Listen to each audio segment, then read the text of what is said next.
Voy a leer para el día de hoy la meditación de Catherine Beach, que dice: no pedimos a los miembros de la sociedad en conjunto que tengan otra cosa en común que el primer gran objetivo que ha hecho que nosotros le recibamos en este gran atrio exterior de nuestro templo. Que así sea. Dice, pues damos la bienvenida a todos. En esta ocasión, pues nuestro hermano Manuel Fernández nos va a dar una charla que por ahí nos ha estado mandando información y esperemos que sea de beneficio para todos. Adelante, Manuel. Bueno, una cosa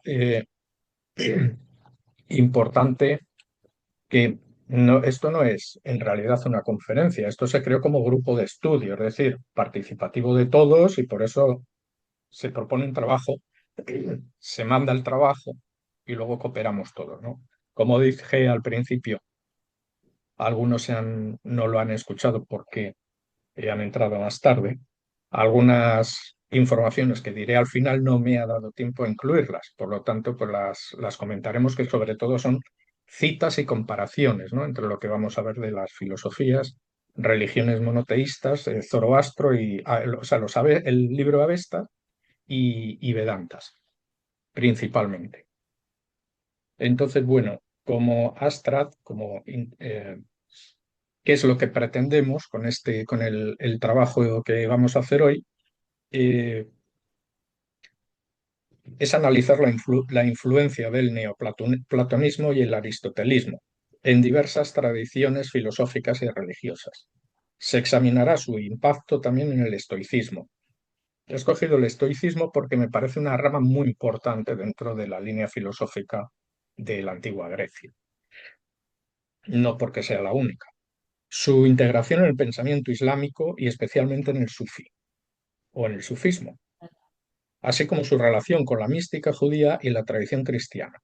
El estudio aborda autores clave como Plotino, Aristóteles, Ibn Arabi, Filón de Alejandría, Tomás de Aquino, entre otros.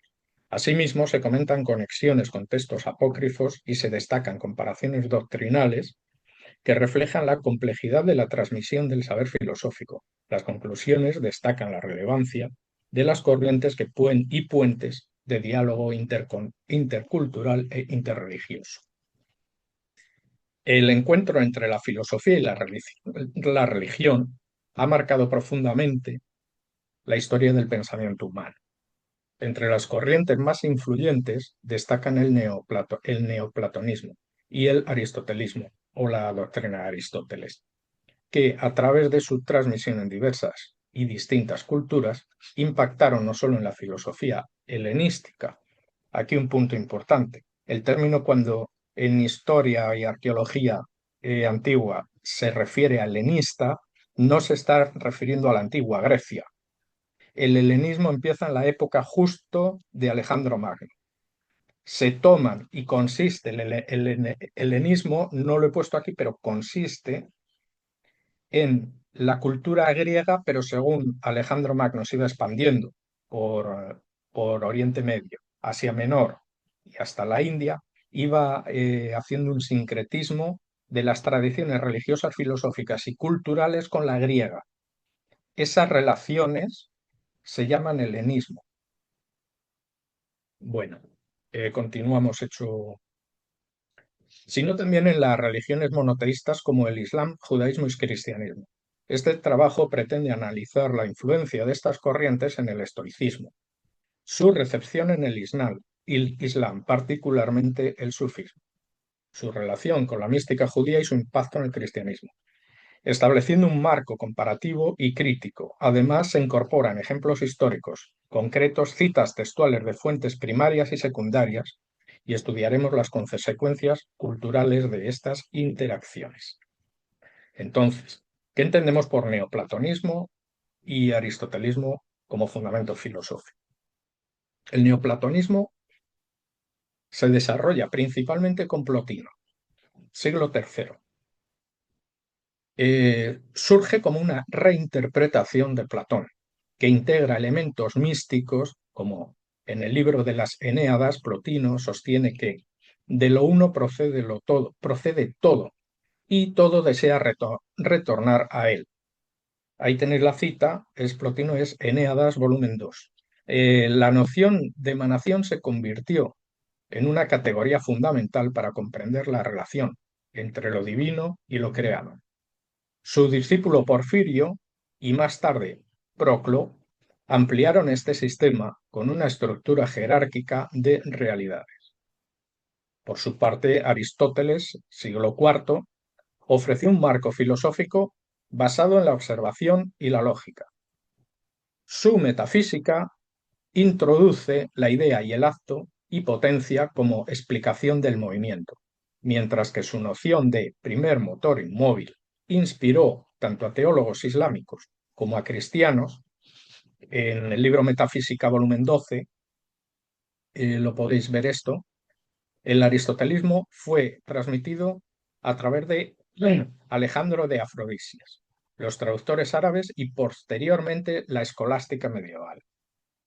La escolástica medieval tiene gran importancia. Aquí entra la figura más importante que entiendo yo, que es Tomás de Aquino. Si hacemos una comparación también, una relación con los estoicos, con el estoicismo, aunque el estoicismo, que es fundado por Zenón de Citio en el 300 a.C., antecede al neoplatonismo, las interpretaciones posteriores lo conectan con categorías neoplatónicas. El concepto de logos o razón seminal en los estoicos fue reinterpretado como paralelo al nous de Plotino. Por ejemplo, Marco Aurelio escribe en el libro de Meditaciones 4, todo está entretejido con el logos común. Aunque era emperador romano y era uno de los principales estoicos, y le conocían también como el filósofo, y en esa época el Imperio Romano era panteísta o politeísta, Marco Aurelio era monoteísta o monista. En algún sitio pueden oír que se diga la palabra monista, es lo mismo que el monoteísmo, lo cual resonaba con la visión de un principio universal compartido. Además, Séneca, que era otro estoico, introduce una visión moral del cosmos cercana al ideal de la armonía neoplatónica. Vivimos en un cuerpo que es parte del universo, como miembro lo es del cuerpo. Séneca en Cartas Morales 95. Esta idea de interconexión sería esencial para comprender cómo las filosofías helenísticas dialogaron entre sí y cómo más tarde serían absorbidas por las religiones monistas o monoteístas. Vamos a desarrollar brevemente la influencia en el Islam de estas dos corrientes filosóficas. La Casa de la Sabiduría o la Casa de Sabiduría de Bagdad, que seguramente habrán oído mencionar bastantes, viene de la dinastía de los abasíes, siglo IX, después de Cristo, naturalmente. Fue un centro neurálgico donde obras de Aristóteles y los neoplatónicos fueron traducidas al árabe. Al-Farabi integró el aristotelismo con elementos neoplatónicos, poniendo una jerarquía de inteligencias celestes.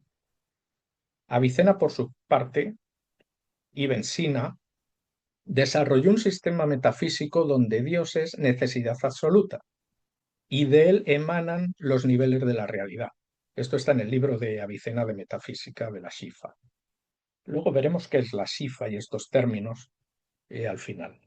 El sufismo adopta estas categorías en clave mística, porque al final el sufismo es la parte mística del Islam y a veces ni siquiera parecen musulmanes realmente, por la forma de sus experiencias filosóficas.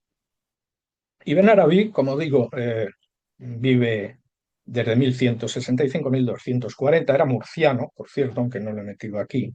Habla de la unidad del ser. No la voy a mencionar porque es bastante complicada mencionarla en árabe. Es un concepto con claros ecos neoplatónicos. Es la esencia del todo lo que aparece, y nada aparece fuera de él.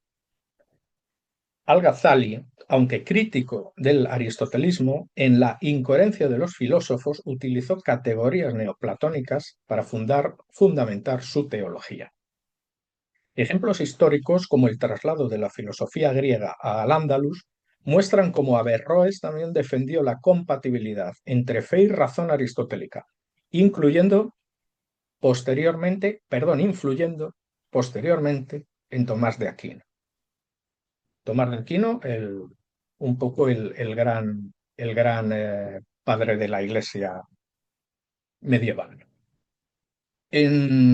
Mirando o viendo la relación con el judaísmo, Filón de Alejandría, que nace en el siglo I antes de Cristo y muere en el siglo I después de Cristo, fue pionero en fusionar la filosofía griega con la tradición judía.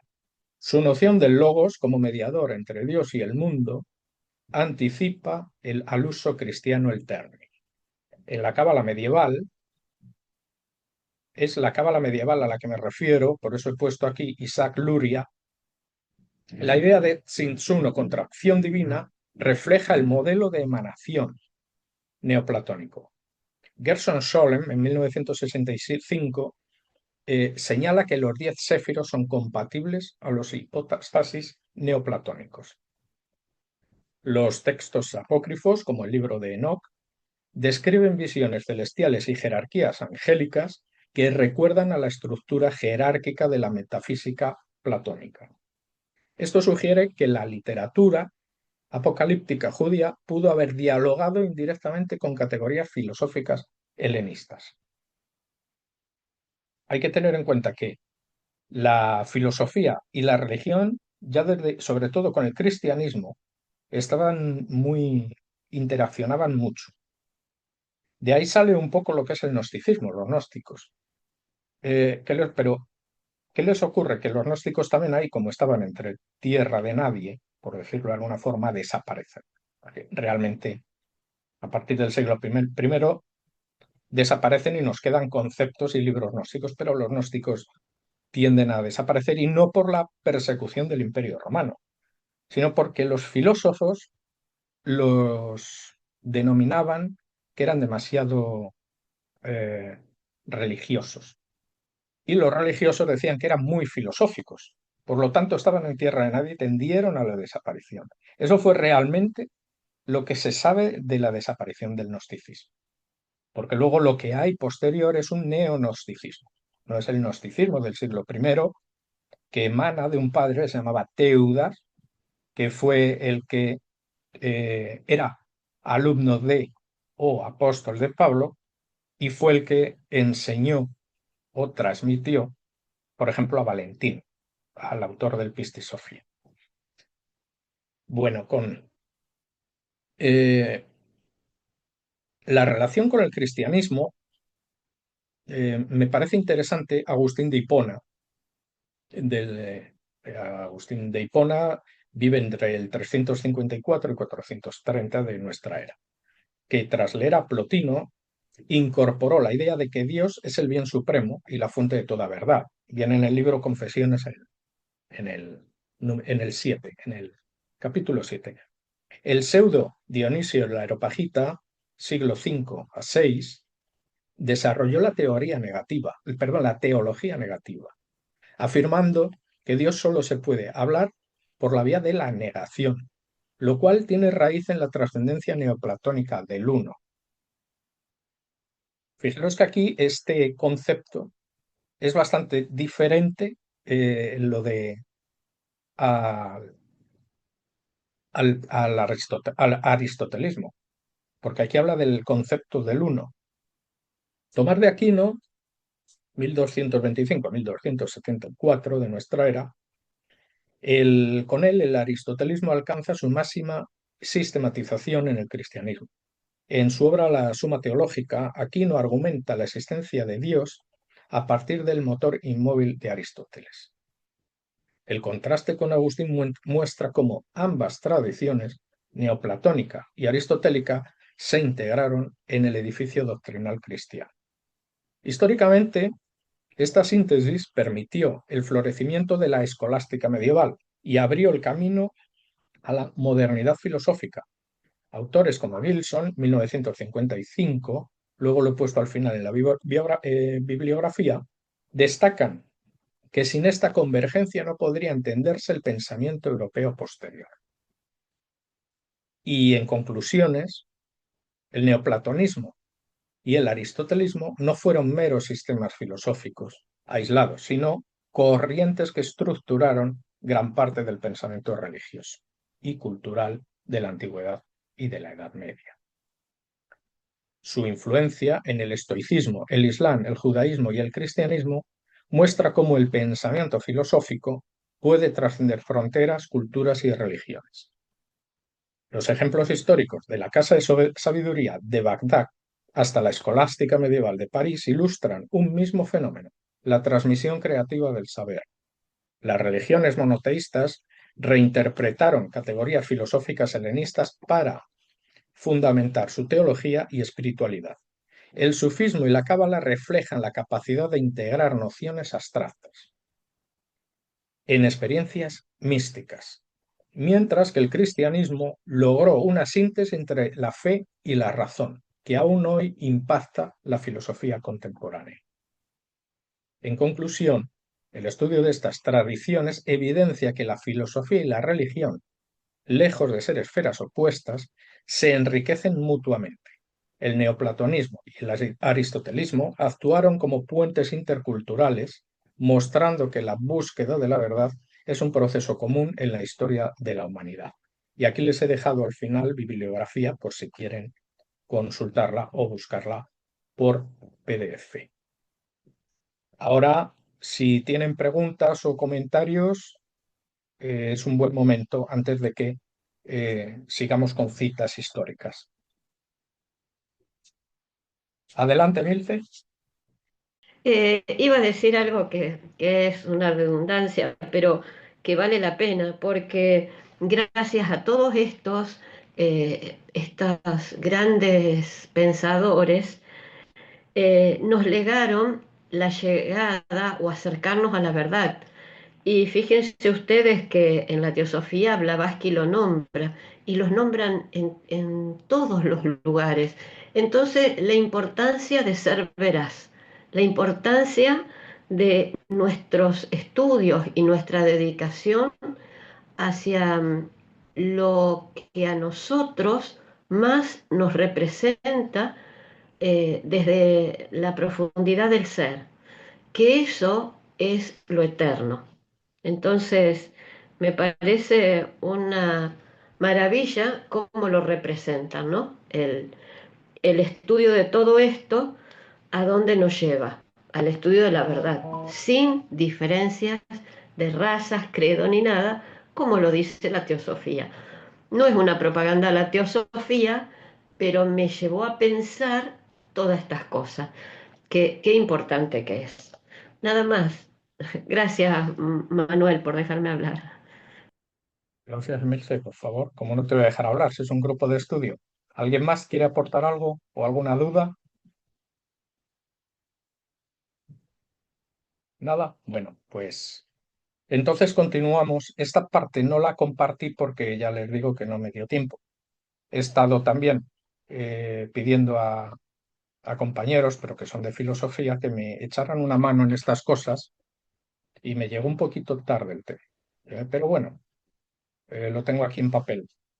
Entonces lo voy a ir leyendo tal como lo tengo con notas marginales y tal, pero bueno, les voy a hacer la síntesis. Se pueden establecer profundas conexiones y similitudes entre frases teológicas, la visión de la naturaleza, las reflexiones éticas del neoplatonismo y el aristotelismo, y las grandes tradiciones espirituales como el sufismo, cristianismo, judaísmo, zoroastrismo y los Vedas, apoyándose en ejemplos de escritos y autores representativos de cada corriente. Luego vamos a analizar exactamente dónde hay citas puntuales idénticas en cada doctrina o filosofía. El neoplatonismo en particular, desde Plotino, describe al uno como principio trascendente, fuente y destino de toda realidad. Frases como el uno está más allá del ser, del libro de las Eneadas, abarcan una noción mística de unidad que es simultáneamente origen y meta. Fíjense bien esto que les acabo de decir. El uno está más allá del ser. Abarcan toda una noción mística que es la unidad simultánea de origen y meta. Estamos hablando del uno. Por lo tanto, el uno, tal como lo consideraban, no tiene origen ni fin. Aquí nos podemos ir a conceptos diferentes. Podemos ir al concepto de Insop, por ejemplo. Esta idea se encuentra en el sufismo en el verso de Rumi: no eres una gota en el océano, eres el océano en una gota. Y en los Vedas, cuando se afirma el Brahman es uno y los sabios le llaman por muchos nombres. Esto viene en los Rig Veda. En el cristianismo místico, Dionisio el Areopagita habla de Dios como suprapresencia o supraesencia, el todo y la nada, en la divina nube del no saber. Mientras que en el zoroastrismo, el libro sagrado suyo, que son los Avestas, Ahura Magda, es la unidad previa a toda dualidad. Aunque aquí hay que decir que mm, el zoroastrismo, aun siendo probablemente el padre de todas las religiones que conocemos, tanto monoteístas como politeístas, era dualista realmente, aunque se le pone como monista, porque el nacimiento del bien y del mal nacen a la vez. Porque en la evolución que tiene siglos después de la época persa, el, el libro perdón, la religión de Zoroastro pasa a tener dos conceptos de Aura Magda, que era Hormuz por un lado y Arimán por otro, con lo cual aparece la dualidad tiene el nacimiento mismo en el mismo momento de ambos conceptos. Nacen ya enfrentados en ese concepto, con lo cual es un poco complicado. En los trabajos de arqueología bíblica es complicado darle una salida a este problema. Esto es como, pues no sé, claro, como el idioma lineal A, por ejemplo, pues bueno, todavía no ha sido descifrado, el griego, ¿no? Pero bueno, pero eso probablemente seguirá mucho tiempo así hasta que aparezca algo que pueda respaldar una explicación coherente. En cuanto a la emanación, creación y naturaleza, Plotino y los neoplatónicos afirman la emanación de donde todo procede gradualmente del uno, hablan de la unidad, mientras que Aristóteles y sus seguidores, como por ejemplo Maimónides, el judío, enfatizan, perdón, el primer motor inmóvil como causa del universo.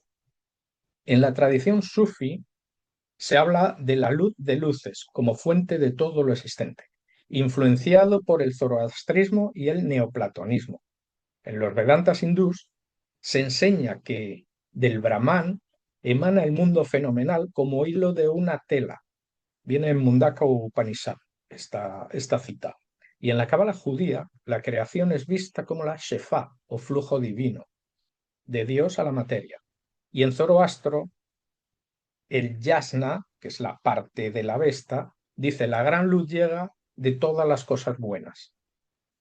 En cuanto a la ética y la virtud, Aristóteles define a la ética como el hábito hacia el bien y la felicidad por la recta razón, ejemplizando a la ética a Nicómaco. Nicómaco, si no recuerdo mal, era el hijo de Aristóteles. Y este libro, curiosamente, no fue un libro que Aristóteles hizo para ser difundido, sino que se le dio a su hijo y su hijo, una vez muerto Aristóteles, lo difundió. Pero era un libro para su hijo Nico. Por eso se llama Ética, aunque se le conoce como Ética, el libro se llama Ética Nicómaco. La virtud es un hábito selectivo que consiste en un término medio relativo a nosotros, determinando o determinado por la razón. El sufismo asimila esto con frases como: la humanidad está dormida, solo el que despierta realiza su esencia, en Idris Shah. En los Vedas del hinduismo, la ética está ligada al Dharma, el camino recto, como dice el Bhagavad Gita. Haz tu deber sin apego, porque la acción correcta lleva al alma a la libertad.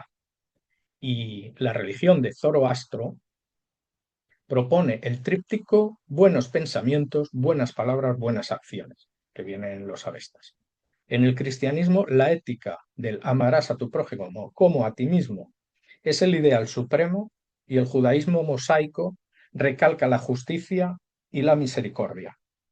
Esos son los caminos de la virtud un poco comparados de estas corrientes filosóficas con estas religiones principales. En cuanto a la naturaleza del hombre y su conocimiento, el neoplatonismo sostiene que el alma es creada para regresar a lo eterno, lo que dialoga con la perspectiva sufí de que la meta del hombre es despertar la conciencia divina dentro de sí mismo. Sanai, el jardín amurallado de la verdad, ahí lo podemos encontrar. Aristóteles señala que la potencia de la razón distingue al ser humano, y Maimónides replica que conocimiento y ética son caminos a Dios. El vedismo enseña en los Upanishads: eso eres tú, la divinidad está en todos.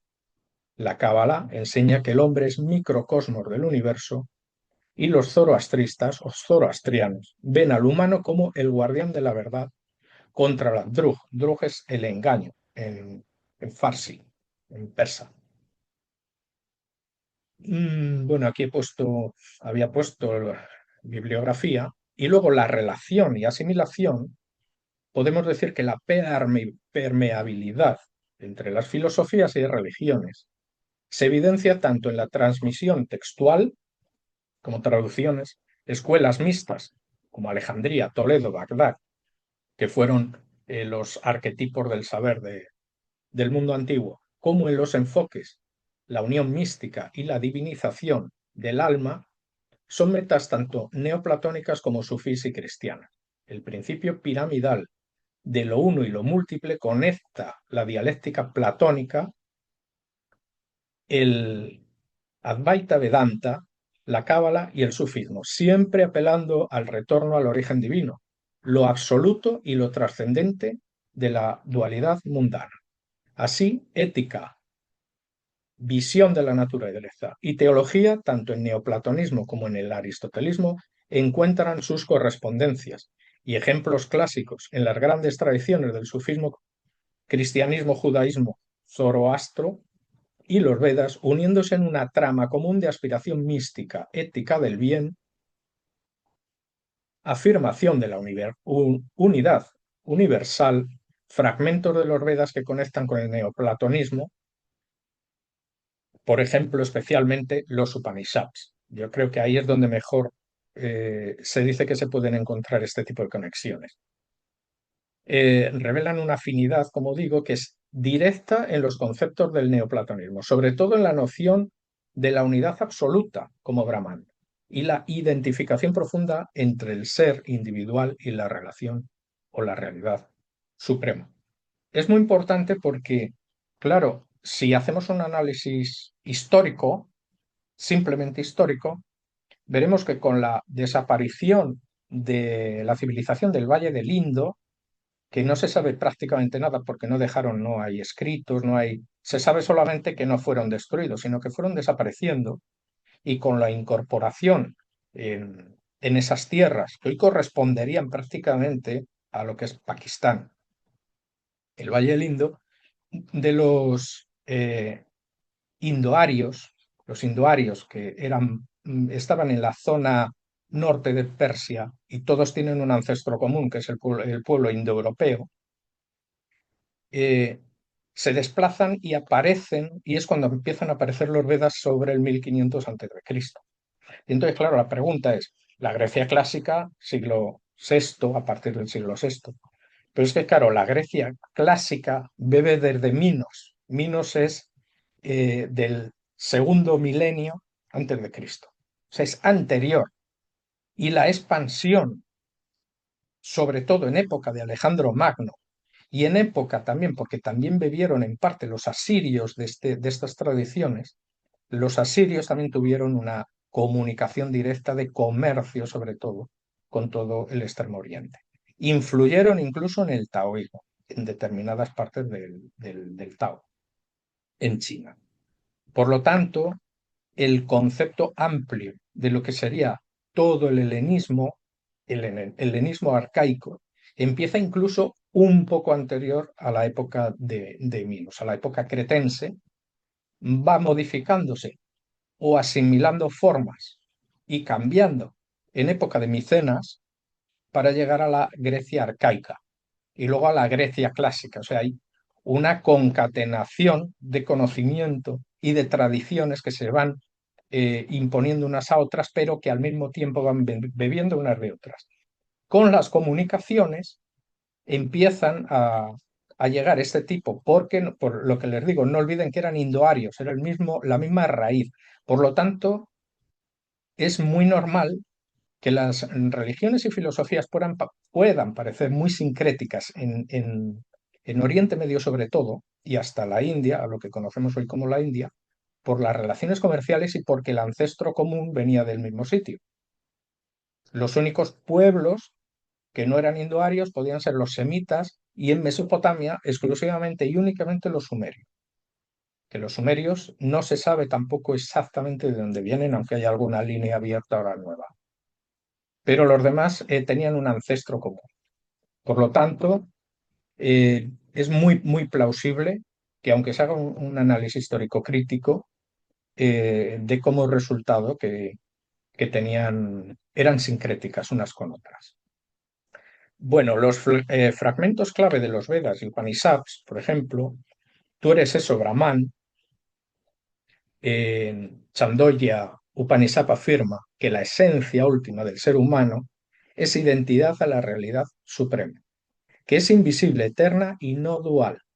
Esto se asemeja al principio neoplatónico, de que el alma procede del uno y su destino es reunirse con él. Fíjense, eso lo dice un Upanishad. Yo soy Brahman, dice el Brihadaranyaka Upanishad. Esta declaración expresa de yo soy Brahman expresa la identidad entre el ser individual, Atman, y la unidad primordial. En Plotino, el ser verdadero aspira a regresar al origen divino al superar la multiplicidad. Este ser es Brahman, en otro Upanishad, Mandukya,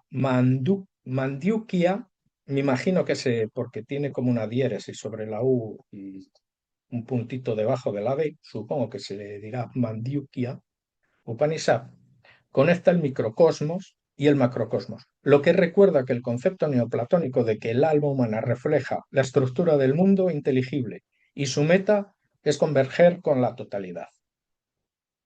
Brahman es conciencia pura. Aitareya Upanishad. La realidad última es conciencia eterna y absoluta, vinculada al neoplatonismo, a la idea del uno como fuente de todo ser y saber. Al conocer a Brahman, se vuelve uno como Brahman. Ven en su ser, en todos, ya todos a su ser. Así, el ser liberado del cuerpo se vuelve uno en Brahman, vida infinita y luz eterna. Esta frase resume la meta mística común que podemos ver dentro de lo que serían los Vedantas y el neoplatonismo, la unificación de la multiplicidad de la unidad trascendente. Y por otro lado, si buscamos analogías con el neoplatonismo, los fragmentos vedánticos resaltan que todo lo existente es una manifestación del uno de Brahman, mientras que los textos neoplatónicos describen la realidad como una emanación del luz. El principio supremo e inefable y el descenso del alma hacia la multiplicidad, seguido por un retorno de unidad divina. Tanto Advaita Vedanta como el neoplatonismo consideran que el conocimiento verdadero es un reconocimiento intuitivo de que la conciencia individual y la realidad absoluta no difieren en su esencia. Estos paralelos muestran cómo los Vedas y Upanishad aportan fragmentos que resuenan profundamente con la metafísica y la teología mística del neoplatonismo, subrayando la presencia de un ideal, de una unidad, autoconocimiento, trascendencia del más allá del mundo sensible. Y como les dije, tengo algunas citas que me parecen que son bastante interesantes. Bueno, antes que nada, eh, tiene la palabra quien quiera usarla, cualquier comentario o pregunta o alguna cosa. Emilce, tus conclusiones. No, mis conclusiones son muy limitadas. A lo mejor hay otro hermano que lo pueda hacer mucho mejor. No podemos invitar a Luis, a Perabel, a Lucila. Hay, así nos animamos a integrarnos al grupo, porque ese es la función de poder estudiar mejor, donde todos estemos, nos sintamos estudiantes y creo que, bueno, mi aporte es que me quedo admirada cómo Madame Blavatsky pudo hacer un compendio de todos estos conocimientos y llevarlo en tan poco tiempo, porque no demoró 20 años para escribirlo. Y me parece que también me cierra con lo que siempre decimos, que la esencia de todas las religiones es bastante pura, es bastante sutil y verdadera. Y somos los hombres los que no queremos hacer caso omiso, porque la teosofía también nos habla mucho del uno, de quienes somos, de esa vuelta a casa. Entonces es estar atento para aplicarlo en cada momento a esto, nada más. Muchas La idea gracias. del Manolo bien. tiene levantada la mano. Sí, porque hay una cosa que cuando hablaste del Valle del Indo, pues yo leí hace tiempo que en Irak se habían descubierto restos como de que había habido un comercio entre entre los sumerios y la zona de Mohenjo-Daro o sea, con las antiguas civilizaciones del Valle del Indo. Y con lo que me quedé es que los sumerios llamaban a los habitantes del Valle del Indo los vivientes, lo cual me parece maravilloso.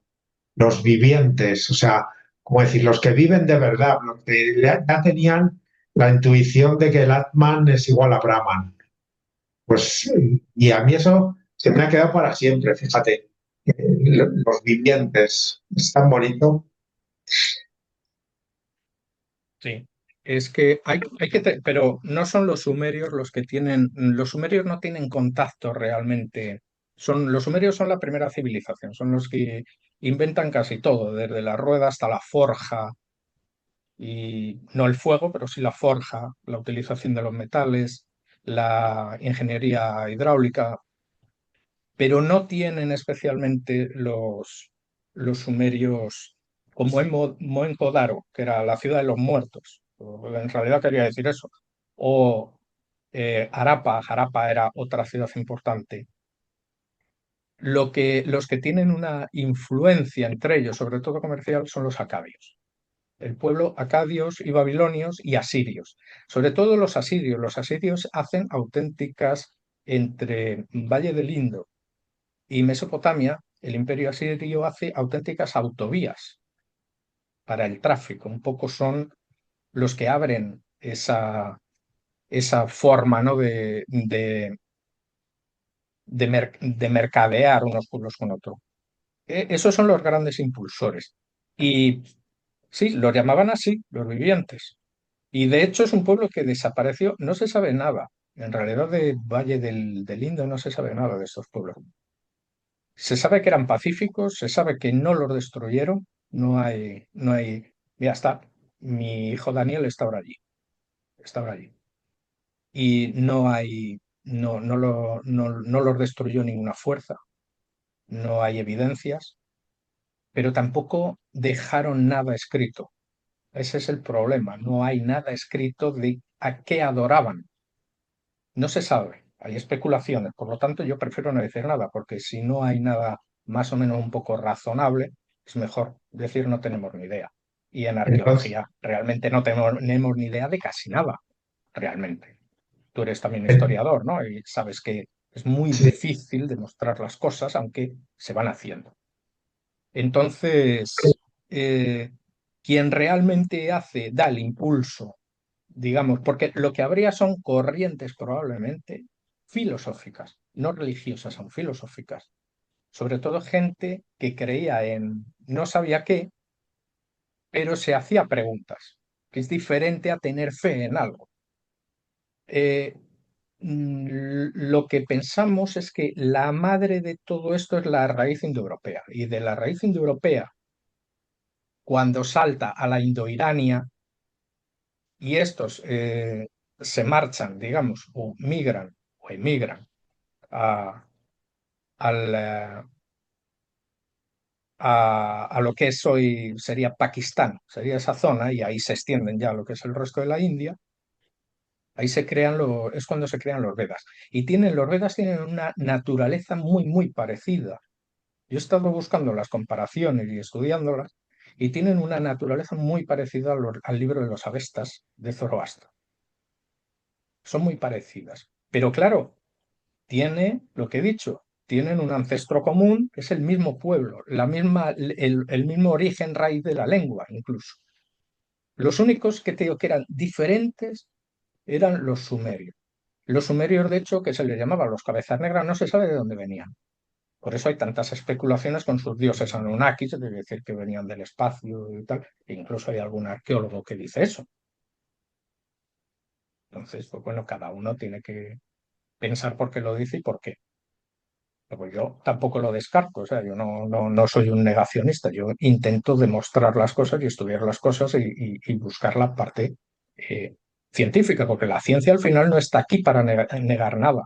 La ciencia está para demostrar empíricamente, no para negar, porque la ciencia arqueológica, por ejemplo, bíblica, tiene levantado medio Palestina y sí están sacando los hallazgos, y algunos otros pues no están, pero y algunos te quitan mitos, o algunos te hacen ver que algunos de los escritos son mitos y otros no, ni más ni menos.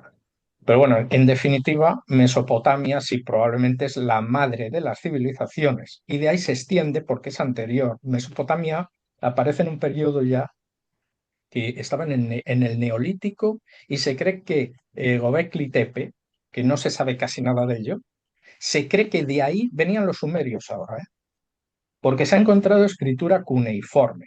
Esto está un poco todavía en subyúdice, que se dice, o sea, no está muy, digamos, extendido, pero ya os lo estoy diciendo. Pero es que también ha aparecido en Bolivia. En Bolivia han aparecido cerámica con escritura cuneiforme. Sí, claro. Sé que, sobre todo, Manolo me va a decir, bueno, por Alaska, las migraciones, es verdad, pero imagínate, si en el siglo XXI están apareciendo estos hallazgos, ¿qué conexiones no puede haber en todo? O sea, no puedes cerrarte a nada. Todo está abierto, ¿no? Entonces se intenta dar una eh, claridad, por lo menos, y demostrarlo empíricamente. Eso es lo que se intenta. Pues con tantas cosas, con las excavaciones y con todo lo que van encontrando. Van apareciendo muchas estelas y cosas, tablillas cuneiformes y, y determinadas cosas que son altamente interesantes y que pueden desvelar luz de cómo se extiende todo. Pero si bien, como digo, la civilización viene un poco de Sumer, del periodo este, del periodo Obeid, que es anterior, es neolítico, tal. El tema religioso viene más bien de Persia, de la raíz persa antigua, no de la raíz persa de Ciro el Grande, raíz persa antigua. Y probablemente se extiende hacia la India, se extiende igual a Occidente, porque muchos pueblos del mar no se sabe de dónde procedían, salvo quizá los filisteos, que sí está casi demostrado que venían de Micenas, pero no se sabe mucho más. Se cree que también podían haber sido pueblos del mar, porque la tendencia, por además las zonas, si alguno conoce Mesopotamia, Mesopotamia es un suelo que lo pisas y sale, es todo barro, es barro, y por eso se hacían las construcciones en adobe. y Betún. Y entonces, ¿qué ocurre? No había extensiones suficientes para esas poblaciones que se iban creando, que eran ciudades-estado, como Ur, Eridu, Nínive, etcétera. Y entonces las poblaciones pues siempre han tendido a eh, extenderse y migrar. Y entonces probable que todas esas raíces que tienen un ancestro común hayan creado en esos territorios corrientes parecidas a las de origen. Y de ahí viene que esté todo muy interconectado, esté muy interconectado, no hay una separación. Es que es poco plausible además que haya nada independiente que no esté influenciado por otro, salvo Sumer, y no es que esté, es que no se ha dado con ello. Sumer sí que no se sabe nada. Se decía que era un pueblo que venía del mar, algunos dicen que venían del sur, incluso que su fundador era un hombre pez. O sea, imagínate. Pero claro, el hombre pez, que te digan, puedes tomártelo un poco, pues un poco a risa, ¿no? Pero claro, los señores estos que creen, por ejemplo, que pueden ser extraterrestres, y yo tampoco lo voy a poner en duda, yo simplemente no tengo una opinión, pues podían venir de un submarino, yo qué sé, no lo sé, pero vamos, y si era así. Y tenemos que pensar siempre como siglo cuarto antes de Cristo. O sea, cuarto milenio, perdón, antes de Cristo, no siglo cuarto, cuarto milenio antes de Cristo. No había ni aparecido Egipto, ni Valle del Indo. Y ya estos tipos estaban formando una civilización. Y tenían su idioma y inventaron la escritura y todo.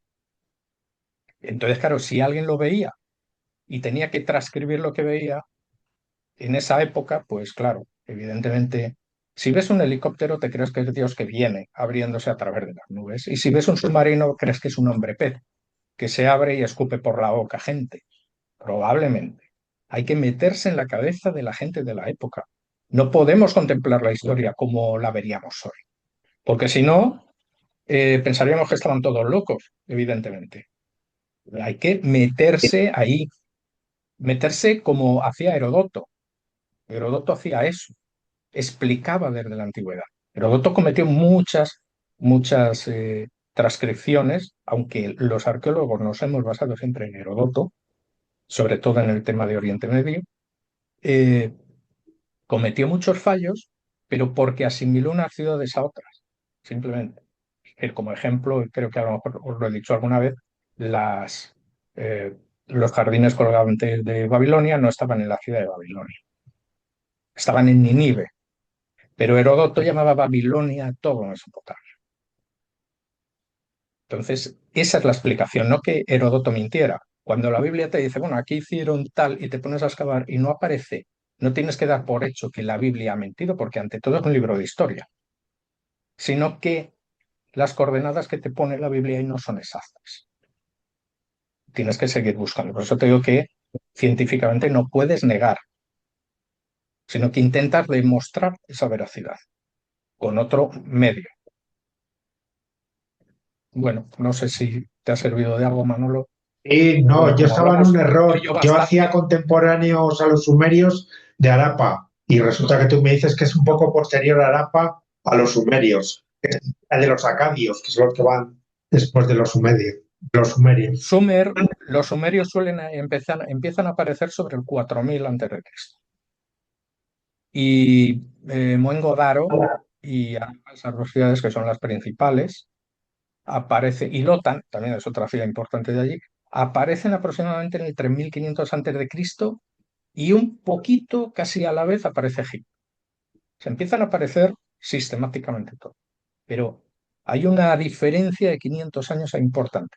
Lo que pasa es que esas relaciones comerciales se empiezan a hacer con los acadios, que los acadios se cree que podían ser contemporáneos de los sumerios, pero no se ha demostrado. Y fueron los primeros semitas. El acadio era semita. Bueno, el acadio, el babilonio, todos eran semitas, menos sumerios. Gracias. Bueno, adelante, Lili. Pilar Giraldez había levantado la mano después de mí. Sí, sí. Ya, pero ahora ya no tiene nada que ver lo que yo iba a decir.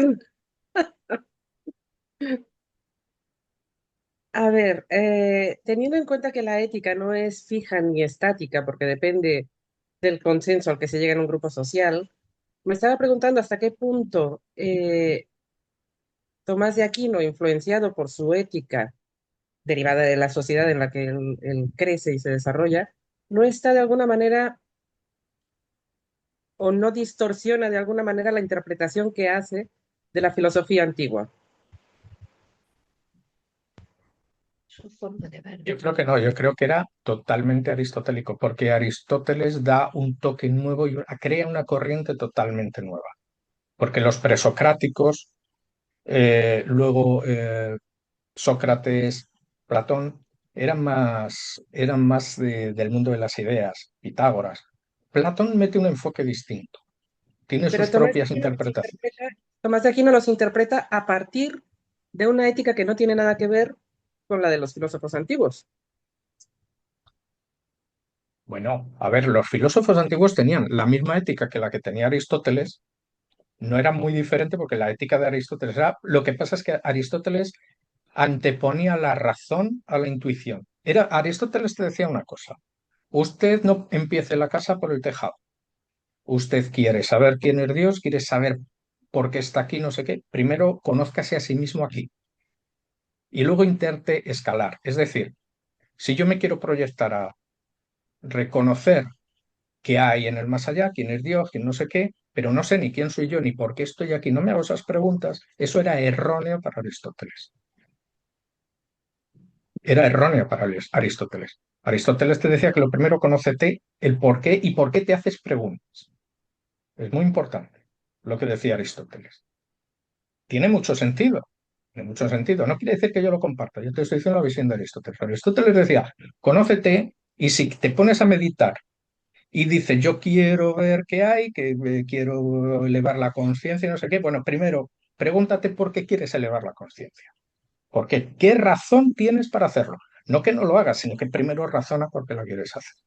Y después de eso, da el siguiente paso, pero siempre con la razón. Y es lo que hacía Tomás de Aquino. Tomás de Aquino en la Suma Teológica te explica de mil maneras diferentes la creación, te habla de Dios desde el punto de vista aristotélico y además que te convence. Yo por eso lo limitaba al tema de la ética, porque lo demás no es tan variable ni depende del consenso social, pero la ética sí. Claro, pero la, Totalmente. claro, pero la ética va muy ligada a la moral. Se distingue simplemente en que una cosa es hacia la sociedad y otra hacia ti mismo que hago. Pero siempre apareció desde la antigüedad, la ética y la moral siempre han aparecido en todos los postulados antiguos. Lo que se va es modificando, van cambiándose las conductas a veces, pero no se pierden, No, a porque el eso me que tú refiero. seas dualista o no, o sea, interpretes o creas en el mundo de las ideas de Platón, que yo soy muy favorable al mundo de las ideas de Platón, pero entiendo también a Aristóteles. Entonces, la ética de alguna manera parece que cambia. ¿Por qué? Porque te estás a lo mejor extralimitando, queriendo conocer a Dios antes de que Él te deje, que es lo que le pasó a Sofía, la sabiduría divina, ¿no? La diosa del pleroma, eh, madre del demiurgo, que quiere conocer a Dios antes de que Él lo diga o lo ordene. Y entonces la expulsa y se crea el universo, ¿no? Estamos en la teoría del gnosticismo. Eso es lo que ocurre con la ética. La ética puede cambiar un poco más a oscura o más a clara, más a gris, pero sigue siendo muy fundamental y es lo que fundamenta, incluso la ética fundamenta cualquier religión. Es una base fundamental de una religión, de cualquiera. Si no tienes ética, una persona sin ética no puede amar, por ejemplo. Pero a eso me refiero. ¿Tú no consideras que el vivir en una ética diferente, porque es una época diferente de Tomás de Aquino, no altera o distorsiona su interpretación de la ética antigua Como en la época actual, por ejemplo, o de la ¿te antigua? referirías? Pues claro que Lo condiciona. mismo que decías antes No de que deja tenemos de que ser ética, pero la ética está muy influenciada por la sociedad. en la sociedad en Claro. la que estás educado y has crecido en ella. Mm. Hay un condicionante. Por eso yo nunca me opongo, por ejemplo, a ninguna religión, a ninguna, y respeto a todas mucho, aunque no sea un religioso, ni tampoco a ninguna corriente. Hay algunas que me gustan más o menos, corriente filosófica, pero son todas muy respetables, porque todas se fundamentan en argumentos, Mm. todas se fundamentan en argumentos. Lo que ocurre, estamos muy modificados y muy instrumentalizados, por ejemplo, en la época actual. En la época actual no se puede a lo mejor concebir, bueno, a lo mejor por algún romántico, sí, vivir como Sócrates o como Platón o Aristóteles. Como Aristóteles quizá más sí, o como Platón difícilmente, o como Pitágoras. Es lo que yo creo, ¿eh? La experiencia mía es esa. Es un poco lo que decías antes, hace un momento, de que hay que ponernos en la cabeza de los pueblos antiguos para intentar entender su filosofía y no hacerlo desde nuestra visión. Mi pregunta era un poco por ahí. ¿Hasta qué punto Tomás de Aquino trabajaba a partir de su contexto o se ponía en la cabeza de los antiguos o intentaba ponerse en la cabeza de los antiguos? Tomás de Aquino lo que hace es, desde su fe cristiana, inquebrantable, y lo dice en la Suma Teológica, mi fe inquebrantable, toma el concepto de racionalizar, porque él coge lo que dice Platón, perdón, Aristóteles, y es que yo soy una persona, tengo un propósito de por qué estoy aquí, y se me ha dado la virtud de la razón también. Y entonces no puedo negar la virtud de la razón. Yo no puedo coger y decir, bueno, me vuelvo solamente meditador intuitivo y no atiendo a la razón. ¿No? Tú tienes que racionalizar primero quién eres, por qué y hacerte las preguntas. Y luego trascender a esas preguntas. Eso es lo que decía Aristóteles. No, Aristóteles no negaba a Dios ni nada de eso, ¿eh? Ni que el espíritu podía reencarnarse. Aristóteles era más del tipo, más que de reencarnación, de transmigración del alma, que no es lo mismo que la reencarnación, pero era más de ese tipo.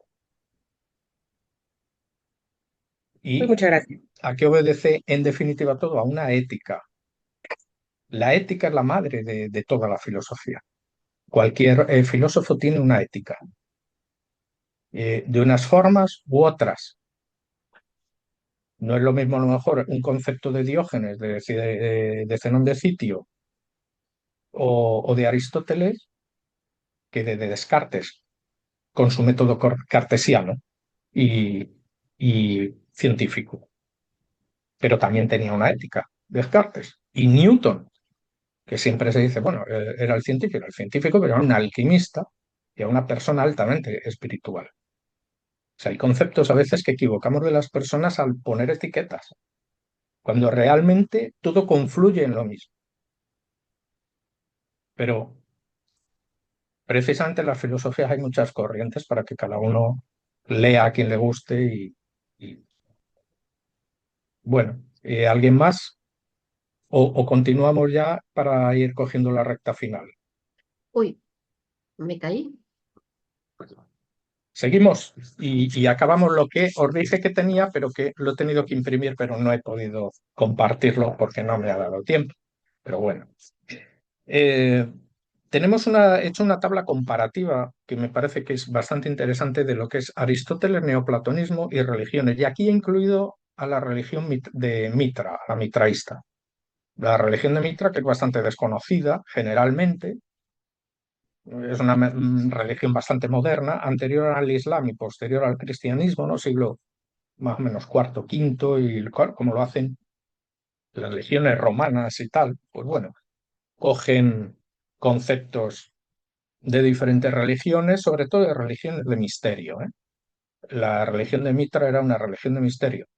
Adoptan el gorro frigio también, o sea, hacen determinados símbolos que la hace una religión interesante, por lo menos para ser estudiada y observada. Entonces, he cogido, por ejemplo, el concepto principio Dios en Aristóteles en Metafísica 12 se dice que es el primer motor inmóvil. Ese es el concepto de Dios para Aristóteles. En los neoplatónicos dicen el uno, el principio de Dios es el uno más allá del ser. O sea, en realidad es todo muy parecido porque, vuelvo a decir, hay un sincretismo y una corriente que une todas las religiones y filosofías. Pero fíjense en la diferencia, pero en esencia es lo mismo. En cristianismo, Dios creador, y esto lo dice en Génesis 1 y Deuteronomio 6:4. Yo añadí también Juan 1, porque si cogemos el Nuevo Testamento, Juan 1 ya precisamente te hace una teología, porque además la única religión de las monoteístas que tiene teología es la cristiana. El Islam no tiene teología y el judaísmo no tiene teología tampoco, evidentemente. En cuanto al principio Dios en el, en el sufismo, que es lo que he escogido porque es la rama mística, simplemente Alá Tawhid. Es decir, en el Corán 112, Dios es uno, está haciendo la misma unificación que las demás. El judaísmo lo mismo, Yahvé es uno. Vieron el Deuteronomio, la Shema Israel, que es la Shema Israel, escucha Israel, Elohim Echad o Yahvé Echad o Hashem Echad. Es uno, es lo que decía. Y luego en el mitraísmo, que como dije es una religión de misterio, es una figura mediadora, es una figura mediadora el tema de Dios. Luego lo vamos a explicar porque es más, es un poco más complicada de lo que parece esta religión. Y luego en Zoroastro, la idea de Dios te habla de sabio y señor. Esto viene en la Yasna 31.8, que es una parte de los Avestas, Yasna 31.8. En cuanto la creación, a la creación, estas corrientes filosóficas, aristotelismo dice el universo es eterno y es causa de lo eterno. O sea, te está diciendo que hay una unidad eterna y que el universo es eterno porque es causa de ello. Esto dice Aristóteles. Por otro lado, el nous, el alma, Eneadas, es lo que dicen los neoplatónicos. Y en el cristianismo, claro, te habla de todo fue creado ex nihilo. Pero claro, eso también lo va a decir el Islam, todo fue creado ex nihilo y todo fue creado ex nihilo según la interpretación del judaísmo. Es decir, de la nada. La sustancia primera es Dios y no venía de la nada, existía, simplemente. En cuanto a la naturaleza del alma, bueno, la emanación y creación también, que es lo que dije antes, en los Avestas de Zoroastro, te dice que es un dualismo cósmico. Hay un espíritu. Luego, con el paso de los siglos, en vez de un Dios único, se pasa a una dualidad, que es un poco sorprendente, y aparece el espíritu benéfico y un espíritu maligno que se le denomina Ormuzd y Arimán. Y ahí aparece un dualismo que es bastante sorprendente en una religión. Aunque tenemos precedentes, pero no de dualismo, sino de un politeísmo de casi 3.000 dioses en un panteón como el sumerio, y luego el acadio, a un panteón que se reduce a un superdios en Babilonia, que era Marduk, y que tiene un conjunto de atributos que es muy asimilable a Yahvé en cuanto a su número de nombre. Y haciendo la relación de que en el segundo exilio, no en el de Salmanasar, sino el de Nabucodonosor, se llevan a todas las tribus menos a Judá y a Benjamín, entendemos que esos años que están en el exilio, sobre todo a través de Daniel, de Jeremías, de Isaías y Ezequiel, aparece la figura de o sincretizada de la religión persa en la religión judía, de la cual luego va emanando a las demás religiones, porque es la madre ella. O sea, es un poco, parece complicado, pero no es complicado, es seguir la línea sucesoria de lo que va acaeciendo en esa época, ¿no? En el exilio. Mm, la naturaleza y el alma, por ejemplo, el alma está formada de cuerpo, de ánima. Perdón, el alma es la forma del cuerpo, de ánima. Eso es lo que dice Aristóteles. Pero esto es bastante profundo. O sea, no es una cosa así que, bueno, suene raro, no. Entiendan bien lo que está diciendo Aristóteles. Dice, el alma es la forma del cuerpo. Y aquí nos vamos. Adán Kadmón, el hombre arquetipo, que no Adán, el que conocemos o el que nos llega por las escrituras, que es que dice que el concepto de Adán, la forma del universo, tenía la forma de Adán Kadmón. Aquí tenemos una similitud de conceptos. En cuanto al neoplatonismo, dice que el alma desciende y retorna al uno, al mundo de las ideas. Esto era muy importante. Sigue manteniéndose la teoría platónica totalmente. El alma es inmortal para el cristianismo, pero hay juicio o salvación, pero es inmortal. En el Islam, sobre todo en el sufismo, es muy interesante porque se va directamente a lo que es el alma, a dividirla en las partes. La dividen en tres partes, que es el naf, el ruh y el fana, ¿no? Naf es el no ser. Aquí estamos hablando en términos sufistas. El ruh es el espíritu y la fana, la aniquilación. Ese es el concepto de naturaleza alma en el hombre, que en el judaísmo es lo mismo, es nefes, ruach y neshamá. Ruach es el espíritu, igual que ruh, el espíritu también en árabe, aunque claro, son idiomas que son parecidos realmente, tienen unas raíces comunes también. Y en el mitraísmo te habla de que la salvación es iniciática y es por el reconocimiento en la naturaleza de los rituales. O sea, es una religión aquí, en este sentido, totalmente pagana para lo que se entendía de la época. En cuanto a Zoroastro, en la naturaleza del alma, te dice, el alma se le denomina Urban, es juzgada en el Chimbat Peretu, es el puente del juicio, se le denomina. Y para cerrar estas comparaciones, en cuanto a la ética y la virtud, en el aristotelismo se le denomina como término medio de lo que se debe ser y de lo que no debe ser el hombre. Esa es la ética y la virtud, el término medio de lo que se debe ser o no debe ser. Equilibrar esa balanza. En cuanto el neoplatonismo es la asimilación a lo divino, es decir, yo soy también un creador, identificarte con ese creador. En el cristianismo recurre a las virtudes teologables y viene en 1 Corintios 13:13. Fe, esperanza y caridad, así, las tres virtudes teologales. Si nos vamos a Zoroastro, bueno, vamos primero al sufismo, sería la Sharia y la pureza interior en el sufismo. Claro, la Sharia no la entiendan como lo que entendemos hoy por Sharia. Cuando oímos hablar del Estado Islámico, de algo de lo que pasa en Afganistán, es decir, se aplica la Sharia y el Islam, ya les digo yo que el Islam no es lo que está saliendo por televisión hoy en día. Y si creen eso de verdad, les digo de verdad, están equivocados. Están equivocados. Eso no es Islam. Y Sharia no es ese concepto exactamente.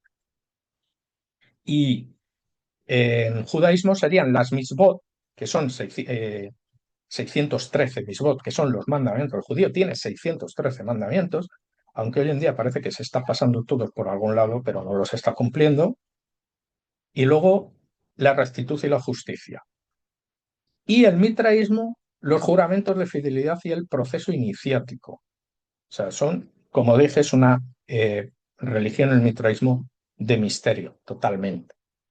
En cuanto a la ética y virtud, dentro de los avestas zoroástricos, que son muy parecidos al Vedanta, te dice que la fórmula es triple: buenos pensamientos, buenas palabras y buenas obras. En la Yasna 34.2. Y bueno, pues de la religión mitraísta he apuntado unas cuantas cosas que me parecen muy interesantes, simplemente porque si saben que simboliza es Mitra degollando un toro, ¿no? Que habrán visto el emblema de lo que es el mitraísmo. Esto es un acto creador, significa el acto creador, el sacrificar a ese toro, porque esto significa el toro significa la constelación de Tauro para los mitraístas. Mitra es el sol invicto, el sol invictus, famoso de los romanos. Ya ven de dónde venía el mitraísmo exactamente, venía de los romanos, lógicamente, sobre todo en las legiones romanas. Y es la energía primera, el punto primero de energía.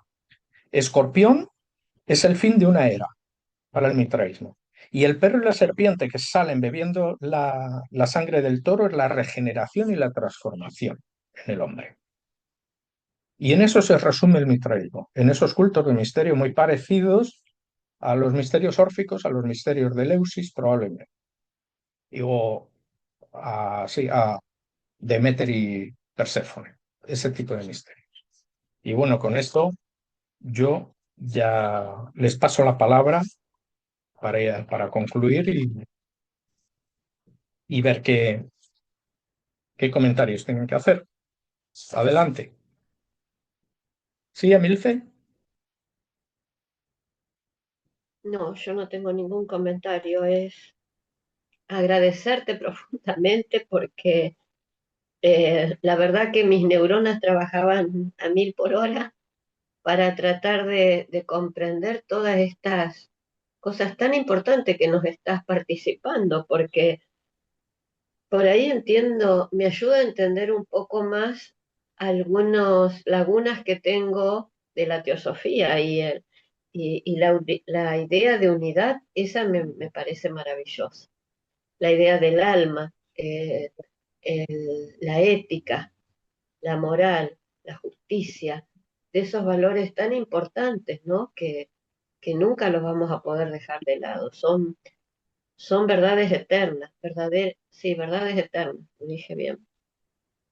No sé, pero a lo mejor hay alguien que pueda decir cosas un poco más interesantes o algunas dudas, porque acuérdense que las dudas de algunas personas nos pueden ayudar a nosotros, así que tenemos la oportunidad de tener a alguien muy abierto que sabe mucho, tenemos que aprovechar, digo yo.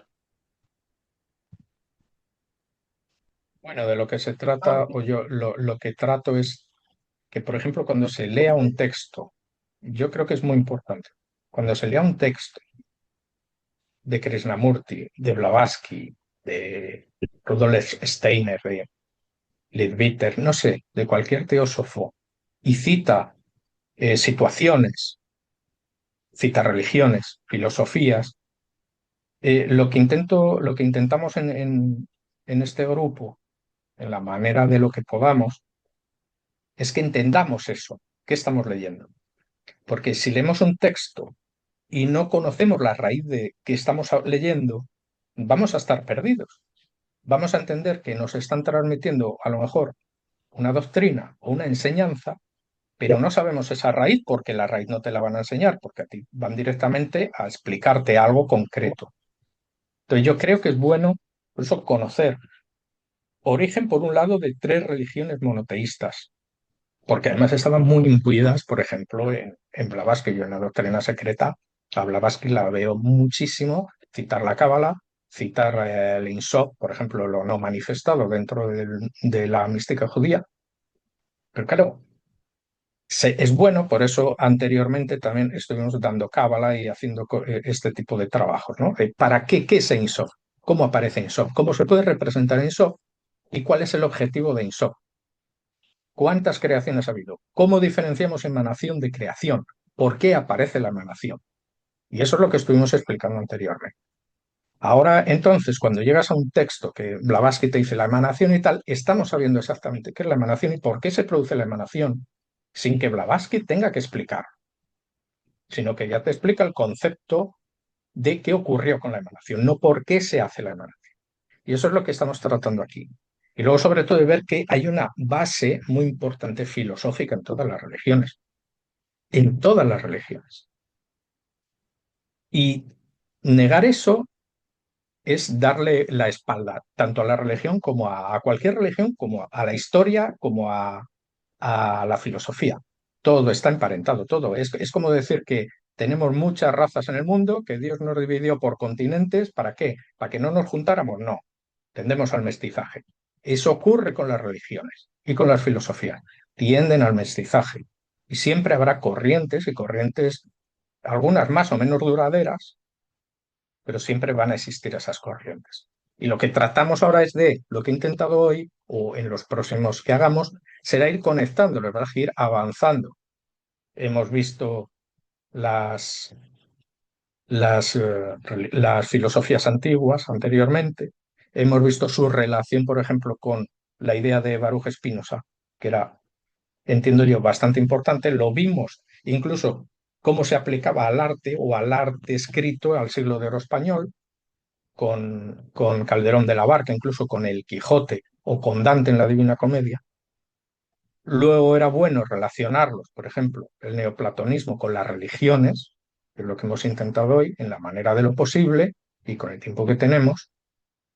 Y aunque estas cosas a veces requieren, claro, ser presencial con una pizarra y haciendo gráficos, ¿no? Pero bueno, se pueden hacer.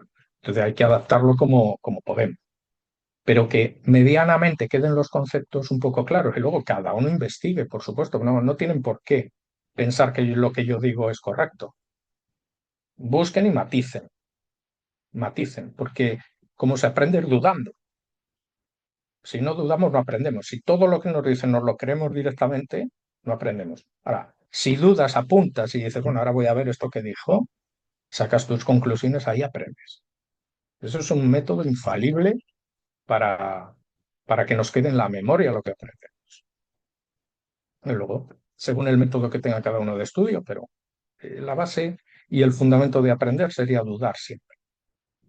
Pero bueno, lo que intentamos en este grupo, pues es eso, es que entendamos a cómo se conectan y en qué se parecen, porque las religiones y las filosofías en realidad se parecen mucho. Y ha habido, como dije antes, eh, algo que era lo más parecido a al total sincretismo entre ambas, que sería el gnosticismo. Pero el gnosticismo tuvo tendencia y desapareció realmente, porque bueno, que se diga aquí hoy que sí hay iglesia gnóstica, bueno, pero realmente ha desaparecido el gnosticismo. El gnosticismo está a lo mejor en la conciencia y en la consciencia de cada uno y en interpretar textos de la antigüedad. Pero todo lo que pueda haber hoy es neognosticismo, no gnosticismo. Bueno, pues adelante, Enrique Choi.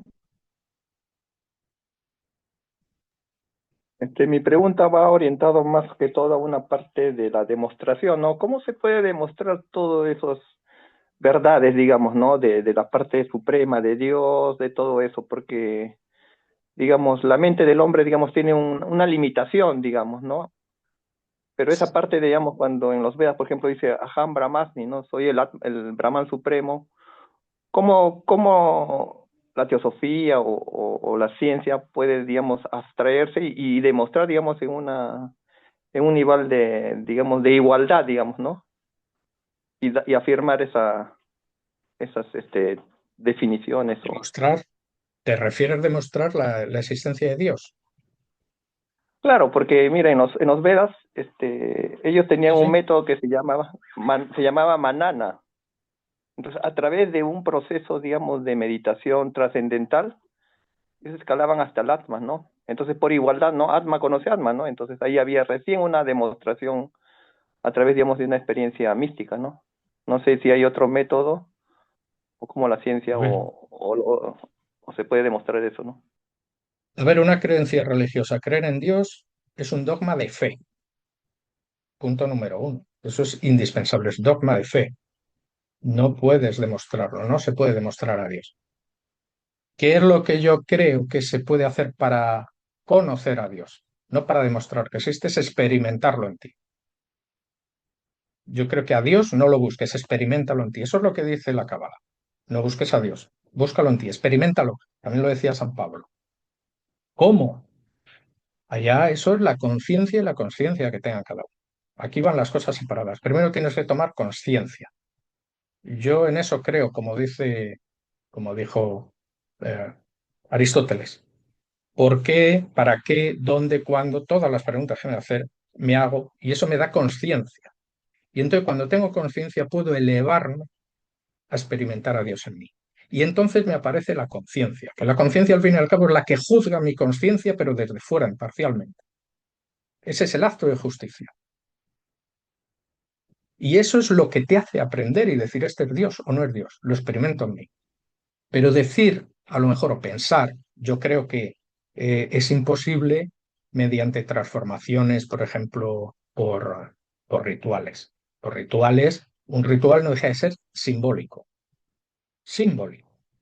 Y puede ser más o menos interiorizado, pero la experiencia de Dios, yo creo que, eh, es más, yo creo, mi opinión, es mi opinión, es que a Dios lo tienes que buscar en el interior de ti, pero además estando solo. Yo ahí cojo mucho el mandamiento ese de Jesús de Nazaret, que era muy contrario a la manifestación religiosa multitudinaria, sino que te decía, no, busca al Padre en el interior de tu habitación, cierra la puerta y medita y ora a tu Padre. La oración, lo que llaman los judíos la tefilá, es también realmente una forma de meditación, como es la contemplación. Y yo creo que hay, y esa es la manera, porque en realidad el demostrar que Dios existe te lo tienes que demostrar, creo, a ti mismo.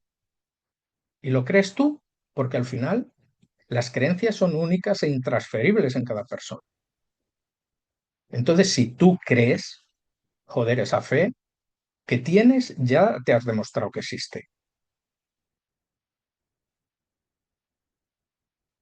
Es mi opinión, ¿eh? Porque evidentemente el decirte cómo demuestras a Dios, en todo caso, si alguna vez se puede demostrar científicamente, será a través de la física cuántica probablemente y de la mecánica cuántica y la supraconciencia que están trabajando ahora en neurociencias y todo eso, pero bueno, eso también será algo empírico, pero que tampoco creo que pueda demostrar lo que es Dios.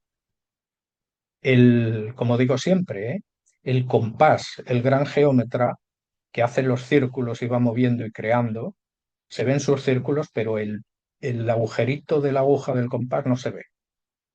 Pero esa es la razón de ser del uno. Bueno, no sé si te he contestado, pero te he dicho lo que yo creo, ¿eh? Gracias, Manuel. Está ahí también José en Miami.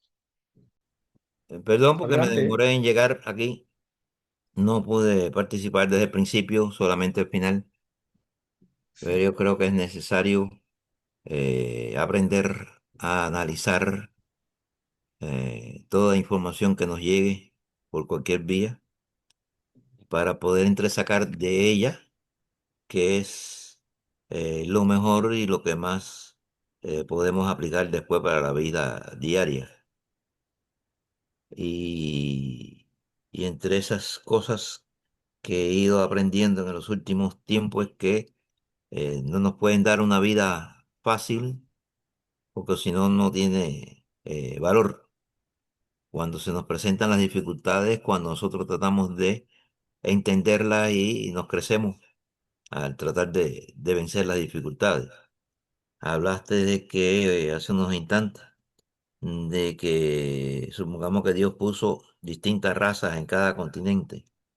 No era para que estuviéramos aislados, sino para que precisamente pudiéramos demostrar nuestra posibilidad de con amor compartir y convivir con todas las otras eh, seres de toda la raza y de todos los continentes que haya. Y así creo que la vida es eso, es presentarnos dificultades para ver de qué forma las entendemos y las vencemos. Muchas gracias a todo el grupo y a ti en especial. Y bueno, trataré de que las próximas veces pueda entrar yo desde el principio. Pues muchas gracias, José, por tu comentario. Y creo que sí, que es muy acertado. Es que precisamente por eso yo creo que es válido cualquier comentario que salga desde el corazón de una persona de lo que crea. de lo que crea. Es como, lo que pasa es que yo me gusta buscar la conexión, la raíz de las cosas, ¿no? Entonces a veces pues te lleva a otro tipo de búsquedas, ¿no? Eh, y yo soy muy empirista en ese sentido. Yo necesito las cosas relacionarlas. No me los pueden dar sueltas. Entonces, que también creo que lo he comentado en alguna ocasión, ¿por qué, por ejemplo, por qué el hombre busca la trascendencia, busca la mayor conciencia, tener una conciencia de lo universal del cosmos, ¿no? Del orden? ¿Por qué? Bueno, pues esa es la pregunta. Hay quien la tiene resuelta, como los cabalistas, que te dicen que el hombre, la función del hombre en realidad, ¿cuál es la misión que tiene el hombre? Recoger todas las chispas perdidas en el primer Simpson, antes de la creación de la emanación, cuando se queda esa energía en el espacio y en todos los niveles. Y por eso el hombre tiene cuerpo y alma y espíritu que puede recorrer todo. Y eso es lo que dice la Cábala. ¿Estamos de acuerdo o no? Bueno, cada uno tiene que saber si está de acuerdo o no, pero sí creo que es importante siempre el hacernos esas preguntas, el tener al menos una mínima crítica o interiorizar una crítica hacia nosotros mismos, de por qué hago esto, por qué necesito hacer esto. Porque eso es lo que en realidad nos da trascendencia, nos da un conocimiento de hacia lo que lleguemos, pero nos da conocimiento de por qué queremos llegar ahí. Porque si queremos tener una trascendencia de conocimiento de por qué vamos allí, pero no sé por qué lo quiero hacer, y eso sí que creo que es un hándicap. Queda ahí sin resolver. Adelante, Está Manolo. muy bien. Sí, bueno, para lanzar una sugerencia, porque como ya vamos un poco pasados de hora quizás, de conectar para que un día tengamos como temática conectar los paisajes donde surgieron las grandes doctrinas filosóficas. Es decir, por ejemplo, el zoroastrismo, las estepas del centro de Asia. Esa intuición del monoteísmo que siempre tienen los pueblos del desierto, de las estepas áridas. Y sin embargo, los pueblos que viven en selvas y en sitios naturaleza muy exuberantes de plantas, son más bien politeístas. O sea, ven más entidades en la naturaleza. Y sin embargo, los que nacemos en estepas áridas o en desiertos, pues miramos al cielo, o sea, no hay consuelo en la tierra porque es tan árida, y miramos al cielo en busca del uno. Te marca el paisaje en el que naces, te marca el cómo concibes lo absoluto. Y si en muchas entidades divinizadas, como son las hadas, los duendes, en las fuentes, en los bosques, etcétera, y en lo que es las tribus digamos, que fueron de pastores, como eran los judíos, etcétera, por el Sinaí, el uno absoluto, ¿no? O Zoroastro en las estepas del centro de Asia, cómo se tiende más al monoteísmo los nacidos en los desiertos. Pero es como una idea y luego, bueno, pues la filosofía griega, cuando llegas a ver el Egeo en Grecia, ves las islas y ves el color del mar, dices, ahora lo entiendo. Ahora lo entiendo y el sentido innato que tienen de la belleza. O sea, es que ahora lo entiendo, porque es que no haces más que ver belleza en esas calas pequeñitas, esos recovecos del mar y el color del mar y eso. Dices, es que ahora entiendo muchísimas cosas de cómo pensaban. Bueno, pues era eso, lanzar como temática para un día la conexión de los paisajes con las grandes doctrinas filosóficas. ¿En qué sitio surgieron? Gracias. Vale, Manolo, pues mira, lo tendremos en cuenta. Hombre, a mí se me ocurre una cosa. Por ejemplo, el sintoísmo, que es la religión mayoritaria en Japón. Hay bastantes dioses diferentes, son dioses de la naturaleza. ¿Y por qué? Porque Japón es bosque casi todo. Entonces tú en un bosque tienes el rumor del árbol, del agua, del pájaro, del insecto, de cualquier ser que se mueva. Estás teniendo un montón de sensaciones. Y eso en la antigüedad eran dioses, ruidos de los dioses. En el desierto no tienes ninguna referencia, solo mirar al frente y no ver nada, y mirar arriba. Y ahí encuentras el monoteísmo. Por eso los eremitas se iban al desierto a buscar a Dios, por decirlo de alguna manera. Por eso Jesús va 40 años 40 días al desierto, nada más ser bautizado. Al desierto 40 días, pero bueno, los 40 días son simbólicos porque fueron los 40 años por el desierto hasta que muriera esa generación, por lo del becerro de oro, por ejemplo, ¿no? Y que ahí es donde nace el, el, bueno, donde finaliza principalmente ya a partir de ahí lo que eran los hebreos y aparece el israelismo, ¿no? A partir de estas cosas. Y son monoteístas en el desierto. Y antes eran politeístas. Hay que recordar que los hebreos eran politeístas. Tenían el panteón de Madián, tenía a Baal, a Yahvé y a él. Tenía también a Astarte y tenía también incluso a Hathor, a la reina, a la diosa egipcia. Y había alguno más. ¿Qué ocurre cuando van modificándose? Por eso digo que siempre que las religiones son dinámicas, no se quedan estables, incluso el Islam, porque si hay algo dinámico y que además iba adaptando a todas las corrientes que quisieran entrar, eran los sufíes, que tú los conoces.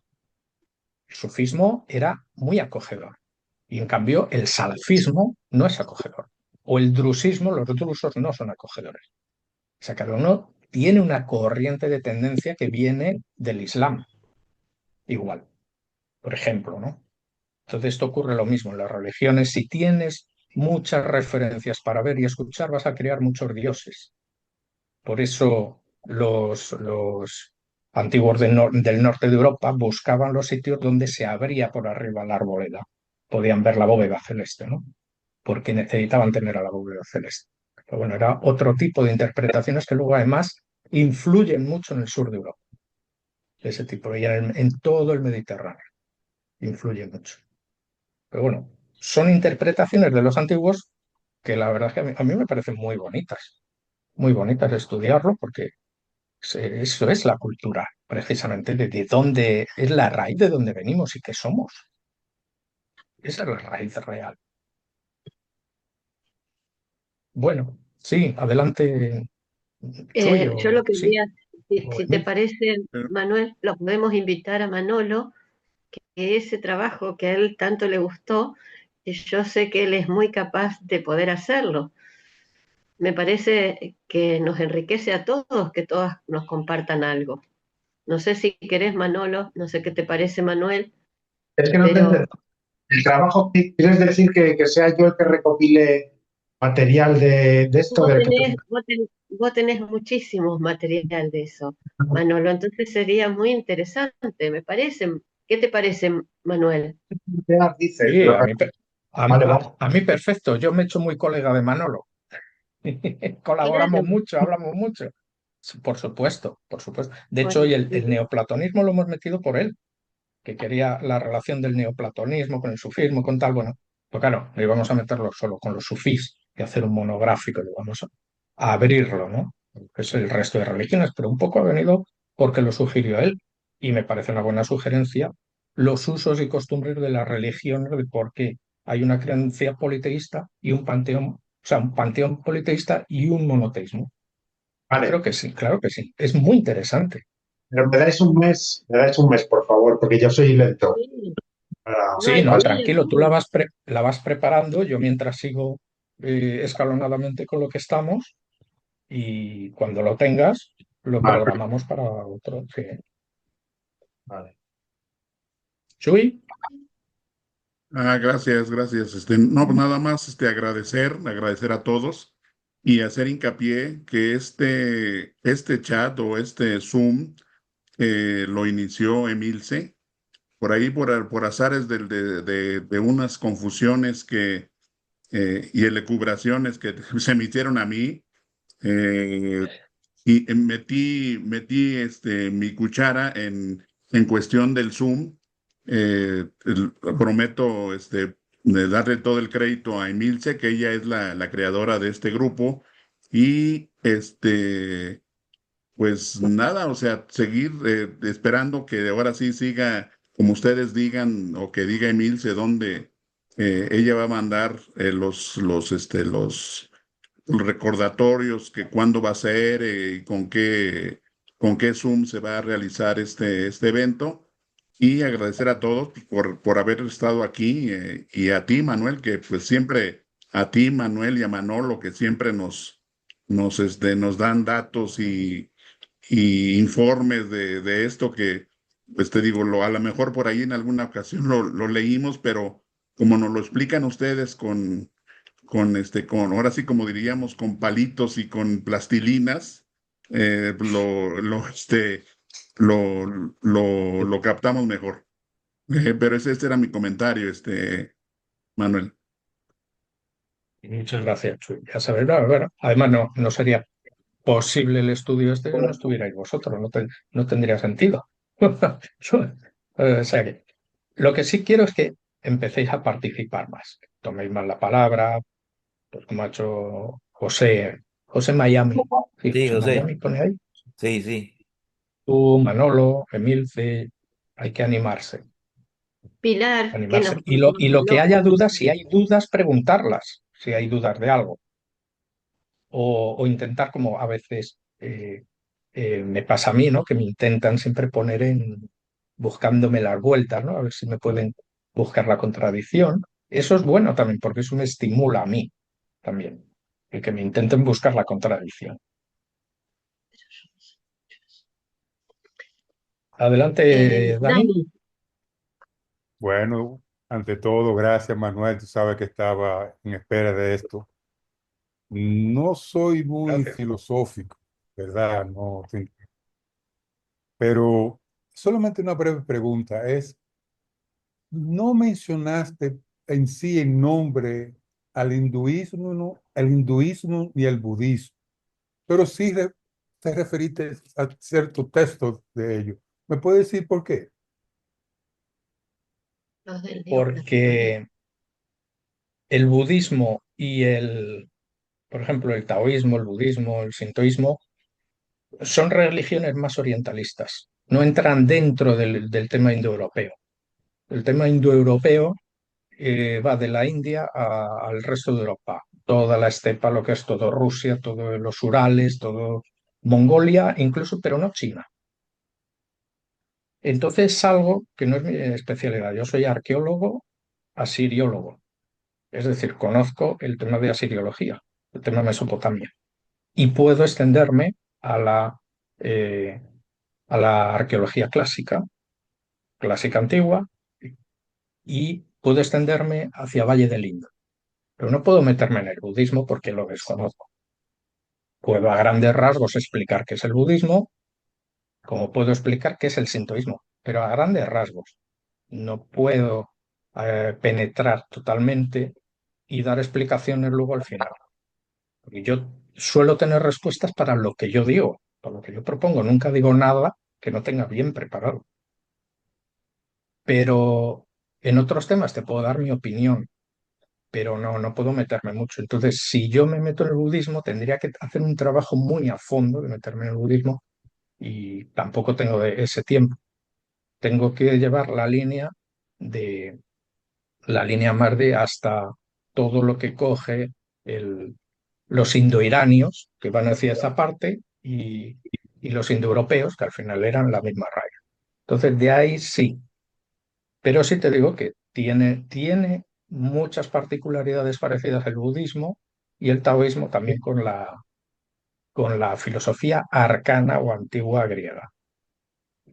Exactamente, eso Tiene, fue lo que vi, no tiene. en fondo, pero vi que, porque menciona ciertos libros y esas cosas, no solamente eso, pero muchísimas gracias, Manuel. Te entiendo y debe ser así. Este, es un tema muy, quizá, como dijiste, orientalista y no está el caso ahora en este momento. Gracias, Manuel, muy sinceramente, gracias. Gracias a ti.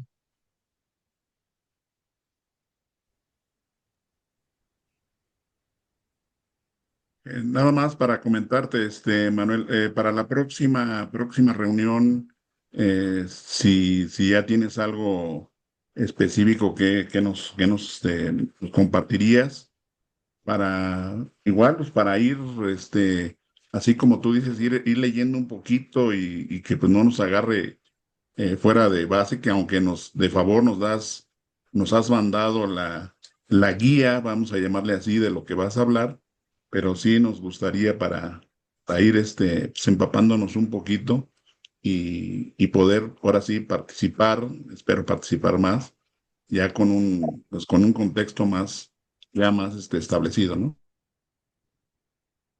Yo la idea mía en la... Lo que pasa es que, a ver, tengo que pensarlo. En estos días os lo diré por el grupo sobre el tema y luego os mandaré el PDF, pero para que sepáis. La idea mía era hacer un desarrollo de luego ahora meterme en todos los textos sagrados. Los orígenes de los textos sagrados, las corrientes, las modificaciones que hubo, cuáles son los autógrafos, qué tenemos, en definitiva, eh, qué tienen y qué no tienen, por ejemplo, por decir de alguna manera, los apócrifos judíos con los no judíos, con los sinópticos judíos, que tienen los evangelios canónicos con los apócrifos, qué diferencias, por qué, quién los mandó destruir, en qué contextos se hicieron, cuáles son fiables o no. En fin, ese tipo, me quería meter un poco en ese tema. Pero teniendo en cuenta que Magali me propuso y hablamos de dar en octubre, noviembre y diciembre 3 conferencias sobre las religiones, los orígenes de las religiones y los textos. Entonces, como se darán ahí, probablemente no lo meteremos aquí. Y entonces puede que pasemos, a mí me gustaría pero es una idea, es llevarlo al arte en el próximo. O sea, llevar al arte lo que es la religión y la filosofía y hacer una comparativa, por ejemplo, de qué nos habla el cuadro del Jardín de las Delicias del Bosco y, por ejemplo, de la Divina Comedia de Dante, que ya lo hemos hablado alguna vez, pero hacer un recorrido. Esa es la idea que tengo para el próximo. Pero bueno, como es el último el cuarto domingo, que quedan 15 días, os lo confirmo, pero preferiría lo de los libros sagrados, que me parece muy interesante conocer los libros sagrados y saber cuántos diferentes hay, cuántos del mismo libro me refiero. Eh, pero como se van a dar en esas conferencias, que, que una va a ser en el primer domingo de octubre, eso sí lo sé, y luego las otras dos en otros domingos de octubre, pero no sé qué días, pero Magali ya me confirmará. Entonces preferiría llevarlo al arte. Yo creo que el arte es una manifestación muy importante también de la filosofía y de la religión, el arte. Y de hecho no se conocería sin el arte gran parte de las cosas que conoce. Entonces quisiera ir, porque no quisiera retroceder ahora al mundo antiguo, porque estamos un poco eh, llegando a la escolástica, ¿no? Entonces, y después de eso, pues seguramente probablemente haremos algún recorrido por las teorías de Giordano Bruno, Pico de la Mirandola, etcétera, Galileo, para hasta yo creo que el colofón o poner fin, yo quería ponerlo en Ortega y Gasset. En José Ortega y Gasset me parece interesantísimo, contemporáneo, pero anteriormente hacer también una comparativa de Kant, sobre todo con Kant, con el resto. Kant me parece bastante interesante y pediré apoyo a Carlos Diez, también historiador, porque él es experto, más experto en filosofía contemporánea. Pero bueno, un poco para llevarlo desde lo que son los orígenes hasta el siglo XX, ¿no?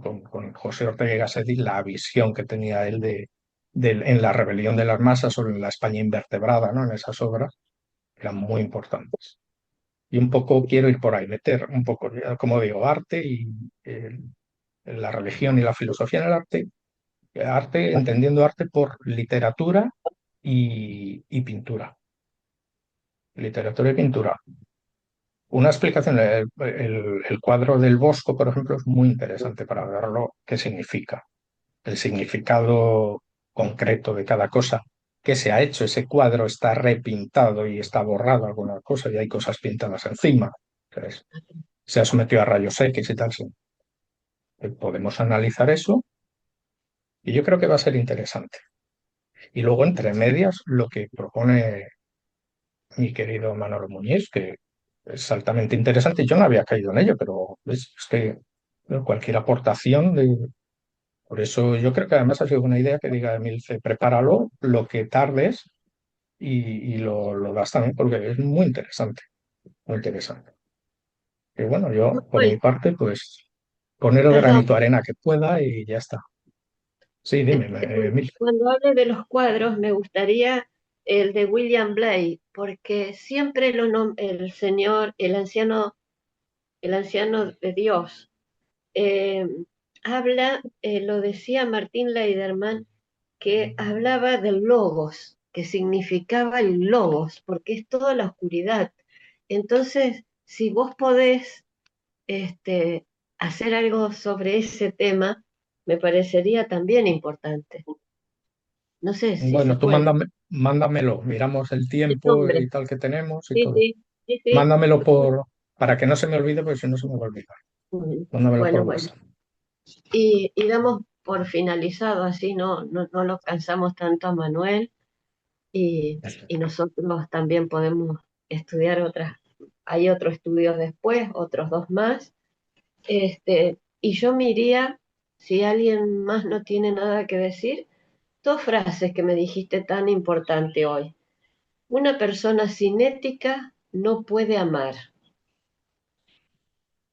Una persona sin ética no puede amar. Experimentar el Dios en mí. Eso lo decía Aristóteles de una manera. Pero ¿para qué? Como dijiste vos, experimentar el Dios en mí para verlo en mi hermano, para poder reflejar lo que soy en cada día de mi vida. Perdón, y gracias. Muchas gracias a ti por la reflexión. Bueno, pues si hemos acabado ya, pues muchas gracias. Gracias por estar ahí a todos.